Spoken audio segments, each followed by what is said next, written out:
नमस्कार, नवभारत टाइम्स के special show lunch का पंच में आपका स्वागत है। आपके साथ मैं हूं विनीत त्रिपाठी। दिल्ली लाल किला ब्लास्ट, फरीदाबाद अल फलाह यूनिवर्सिटी, बिल्डिंग नंबर 17 और रूम नंबर 13, ये सारी कड़ी जुड़ती जा रही हैं। दिल्ली लाल किला ब्लास्ट में सबसे ज़्यादा ज़रूरी सवाल यह है कि आखिर इसका मास्टरमाइंड कौन है, ये नेटवर्क कहाँ से डील किया जा रहा था। अभी तक जो सबसे ज़्यादा शक के दायरे में है वो है फरीदाबाद की अल फलाह यूनिवर्सिटी। कहने को ये विश्वविद्यालय था जहां से डॉक्टर इंजीनियर निकलते थे, मगर यहां से सब कुछ और ही प्रोड्यूस किया जा रहा था।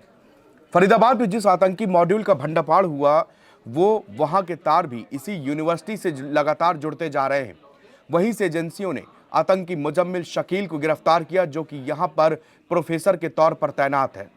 हरियाणा के फरीदाबाद में 2900 किलोग्राम विस्फोटक और फिर दिल्ली में लाल किले के नजदीक शक्तिशाली ब्लास्ट के बाद अल फलाह यूनिवर्सिटी सुर्खियों में आ गई है। वजह यह है कि यहां पढ़ाने वाले 2 डॉक्टरों का आतंकी गतिविधि से सीधा कनेक्शन माना जा रहा है।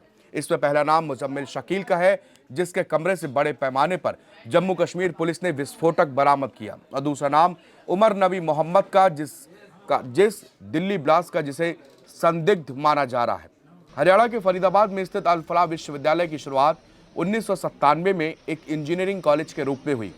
अब तक की जांच से पता चला है कि डॉक्टर मुजम्मिल शकील, उमर मोहम्मद और शाहीन शाहिद फरीदाबाद के अल फलाह अस्पताल में काम करते थे। मुजम्मिल और उमर कश्मीर के हैं, जबकि शाहीन लखनऊ की रहने वाली है। 2014 में अल फलाह यूनिवर्सिटी ने विश्वविद्यालय का दर्जा प्राप्त किया और इसके बाद से यहाँ पर यूजी और पीजी डिग्री कोर्सेज शुरू किए गए। फरीदाबाद के धौज में अल फलाह मेडिकल कॉलेज के ज्यादातर एमबीबीएस छात्रों का संस्थान के इमरजेंसी विंग में काम करने वाले junior resident doctor Muzammil Ganai के साथ में कोई वास्तविक संपर्क नहीं था, जिसे 30 अक्टूबर को जम्मू कश्मीर पुलिस ने अंतर्राज्यीय और अंतर्राष्ट्रीय आतंकी मॉड्यूल से जोड़ने के बाद गिरफ्तार किया। इंडियन एक्सप्रेस के एक रिपोर्ट के मुताबिक कॉलेज में थर्ड ईयर के एक एमबीबीएस छात्र ने कहा कि वो इमरजेंसी विंग में एक जूनियर डॉक्टर थे, इसलिए हमें पढ़ाने वो कभी नहीं आए। हमें उनकी गिरफ्तारी की खबर सुनने के बाद ये मालूम चला कि ये वही व्यक्ति हैं, ये वही प्रोफेसर हैं। 21 साल के छात्र ने कहा कि यहां तक कि उनके कथित सहयोगियों यानी कि डॉक्टर शाहीन अंसारी और डॉक्टर उमर नबी को भी कॉलेज में बहुत से लोग नहीं जानते थे। 1997 में एक औषधालय के रूप में स्थापित इस कॉलेज ने 2003 में कॉलेज के रूप में बीटेक का पाठ्यक्रम शुरू किया गया।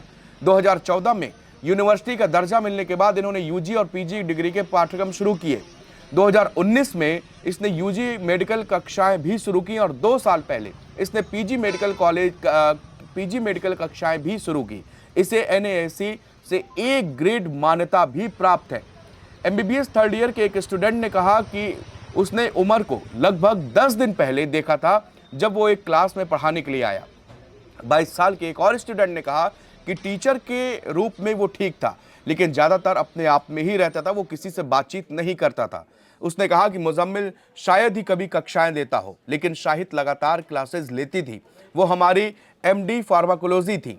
मैंने डॉक्टर उमर और डॉक्टर शाहीन दोनों की कक्षाओं में भाग लिया। मैंने तीनों यानी कि मुजम्मिल, उमर और शाहीन को कभी एक साथ कैंपस पे नहीं देखा। छात्र ने बताया कि उमर भी उसी हॉस्टल में रहता था जिसमें वो भी रहता है, जिसमें लगभग 500 कमरे हैं, जिसमें से ज्यादातर कमरों में 2 लोग रहते हैं। उसने बताया कि इस टोटल 500 कमरों में से 150 शिक्षक यहां पर रहते हैं, बाकी कमरों में सभी में छात्र रहते हैं। कल पुलिस ने उमर के कमरे के समेत सभी कमरों की तलाशी ली। छात्र ने बताया कि वो अपने भविष्य को लेकर चिंतित है। इस अस्पताल में कोई मशहूर डॉक्टर वैसे भी नहीं है और इन गिरफ्तारियों के बाद में हमें नौकरी कौन देगा। उसने बताया कि मैंने यहाँ पर 5 साल के लिए 1 करोड़ रुपए दिए हैं। हॉस्टल का किराया 3 लाख रुपए प्रति वर्ष का है।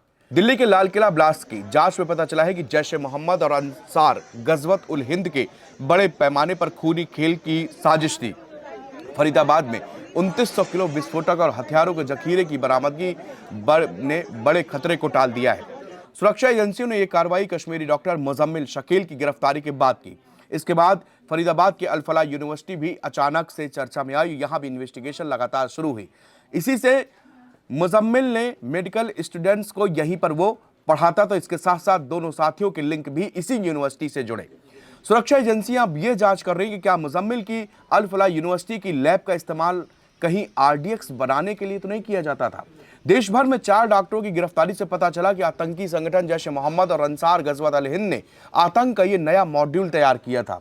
आतंकी हमलों के इस नए मॉड्यूल में पढ़े लिखे प्रोफेशनल और छात्रों को शामिल किया गया। ये सभी पाकिस्तान में बैठे अपने आकाओं के इशारों पर भारत में दहशतगर्दी की घटनाओं को अंजाम देने को तैयार थे। टेक्नोलॉजी में महारत हासिल करने के कारण ऐसे लोगों के जरिए बड़े धमाके करना आसान हो जाता है, जिसमें चूक की गुंजाइश बहुत कम होती है। फरीदाबाद में 350 किलो अमोनियम नाइट्रेट रखने वाला मुजम्मिल शकील भी डॉक्टर ही है, जिसे 30 अक्टूबर को जम्मू कश्मीर से गिरफ्तार कर लिया गया। मुजम्मिल की गिरफ्तारी से पहले उत्तर प्रदेश के सहारनपुर से पुलवामा के एक डॉक्टर आदिल मजीद राठर को गिरफ्तार किया गया। उससे पूछताछ के बाद जांच एजेंसियों को फरीदाबाद के धौस तक पहुंचने में मदद मिली, जहां मुजम्मिल के विस्फोटकों का गोदाम बना रखा था। उसके पास से एक किंक्रेव असॉल्ट राइफल, 3 मैगजीन और 83 जिंदा कारतूस और एक पिस्टल और बम बनाने का बाकी सामान भी मिला। उसने किराए के कमरे में एक 12 सूटकेस और एक बाल्टी में भरा विस्फोटक, 20 टाइमर, बैटरिया, रिमोट कंट्रोल, 5 किलोग्राम भारी धातु और एक वॉकी टॉकी सेट भी बरामद किया गया। पुलवामा का रहने वाला मुजम्मिल फरीदाबाद के अल-फलाह यूनिवर्सिटी में पढ़ाने के साथ साथ इमरजेंसी डिपार्टमेंट भी संभालता था। फरीदाबाद पुलिस के प्रवक्ता यशपाल ने जानकारी दी कि जांच एजेंसियों ने मुजम्मिल से जुड़े कई लोगों को भी हिरासत में लिया है। पुलिस ये भी जांच कर रही है कि क्या अल-फलाह यूनिवर्सिटी की प्रयोगशालाओं का इस्तेमाल किसी तरह के आरडीएक्स या उन्नत विस्फोटक बनाने के लिए किया जाता था या वहां टेस्ट किए जाते थे। एजेंसियों का मानना है कि देश में छिपे पढ़े लिखे आतंकियों को गुप्त तरीके से प्रॉपर फंडिंग भी की जा रही थी और इस फंडिंग के एंगल से भी इसकी जांच की जा रही है। जम्मू कश्मीर पुलिस के कान 19 अक्टूबर को तब खड़े हुए जब श्रीनगर के कुछ इलाकों में जैश ए मोहम्मद नाम से धमकी भरे पोस्टर लगे थे। जम्मू कश्मीर पुलिस के मुताबिक इससे जैश और अंसार गजवत उल हिंद से जुड़ा एक अंतर्राज्यीय और अंतर्राष्ट्रीय मॉड्यूल ध्वस्त हुआ। गिरफ्तार आतंकियों में नौगाम के आरिफ निसार डार उफ साहिल और यासिर उल अशरफ, नौगाम के मकसूद अहमद डार उफ शाहिद, शोपिया के मौलवी इरफान अहमद, जिसको बताया जा रहा है कि मेंटोर है, गंदरबल के जमीर अहमद अहंगर, पुलवामा के कोयल के डॉक्टर मुजम्मिल अहमद गनई और कुलगाम का डॉक्टर आदिल मजीद राठर शामिल है। श्रीनगर, अनंतनाग, गंदरबल और शोपिया के अलावा फरीदाबाद और सहारनपुर में भी लगातार तलाशी अभियान चलाया जा रहा है। गृह मंत्रालय ने इसकी जांच एनआईए को सौंप दी है और एनआईए ने इसके लिए एक टीम का गठन कर दिया गया है। एनआईए की टीम लगातार ये जानने की कोशिश कर रही है कि दरअसल इस ब्लास्ट के पीछे किसका हाथ है। इसके देश भर के हर कोने से जिस तरह से गिरफ्तारियां और लोगों को हिरासत में ली जा रहा, अकेले जम्मू कश्मीर से करीब 1500 लोगों को हिरासत में लेकर पूछताछ की जा रही है। इन लोगों का क्या मकसद था, क्योंकि जिस तरह से सबसे भीड़ भाड़ और पुरानी दिल्ली के जिस इलाकों को चुना गया उसमें हाई सिक्योर इलाका है, जहां पर चप्पे चप्पे पर पुलिस, दिल्ली पुलिस और अर्धसैनिक बल के जवान रहते हैं और सीआरपीएफ की यूनिट रहती है। यहां पर हर तरफ सीसीटीवी कैमरे भी मौजूद हैं, जिसके बाद भी यहां पर रेड लाइट पर इस गाड़ी से भीषण ब्लास्ट किया गया है, जिसमें अब तक 12 लोगों की जान चली गई है और कई लोग अभी भी जिंदगी और मौत से लड़ रहे हैं, जूझ रहे हैं, एलएनजेपी हॉस्पिटल में भर्ती हैं। इस आतंकी मॉड्यूल के पीछे कौन है, कौन सा आतंकी संगठन है या फिर इनके क्या इंटरनेशनल लिंक है, ये सारे पर्दाफाश जांच एजेंसियां करने में तुली हैं। इसीलिए 83-84 से ज्यादा सैंपल वहां से एफएसएल की टीम ने इकट्ठा किए हैं और हर एक एंगल से किस तरह का विस्फोटक इस्तेमाल किया गया, किस तरह के वहां पर कौन सी स्ट्रेटेजी रही होगी, किस तरह से इसको इंप्लीमेंट किया गया होगा, इन सारे में एनआईए इसकी तहकीकात में जुटी हुई है।